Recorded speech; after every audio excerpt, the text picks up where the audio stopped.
Hola, Danko Bafetu. Welcome to Kaizer Chiefs True News Sport. Today we're going to talk about the team Bafetu Sina and then Shabalala. I was listening to Hugo Bruce Bafetu. We said he didn't call Ushabalala into a national team Bafetu because of he want to test some other players, and which is I do understand because Shabalala he was not performing very well. He just performed that day when he was playing, but all along Bafetu he was not performing. I think he's giving him enough time ukuthi naye prove Bafetu ku-Kaizer Chiefs, because the combination must start from Kaizer Chiefs kuye noVilakazi.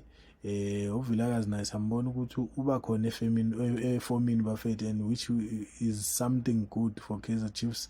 And then uVelepai is giving them a spark Bafetu. These boys, the three of them, I think they have that spark Bafetu ukuthi masi three kanjena Bafetu singamosha Bafetu egroundini, and which is something that we need, like i-combo Bafetu. We need i-combination Bafetu. Njengaku-Pirates, you can see the boys, I cannot say they are so special, they have a great football.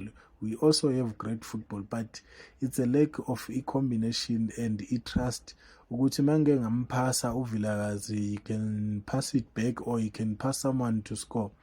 Omunye nomunye usafuna ukuziprova, ingakho ugcine umuntu selfish. Kodwa Bafethu siyabona ukuthi le three yama young stars bese no Igodaro Bafethu, they playing and which is working for Kaizer Chiefs. It's something that we need, guys. I wish no coach Cedric Kazi Bafethu, he can be clever and bring other players like abo Chisleti Bafethu nabo bathi bonkanyise Shinga. Sike sibone ukuthi basiphatheleni Bafethu nalamanye amaplayer angakadlali naye uBathman Bafethu. Sike simbone ukuthi what does he have, because he can judge him ukuthi he's not performing well to ilento training or not to trust him. But when it comes to game time, uthola ukuthi into emnikeza confidence, because when you are sitting there just training, you know ukuthi I'm not gonna play. The player will be serious Bafethu, but when he knows that I'm going to play, he can be serious. Yabo, so yiyo lento i-coach ethu kumele ihlakaniphe iyenze.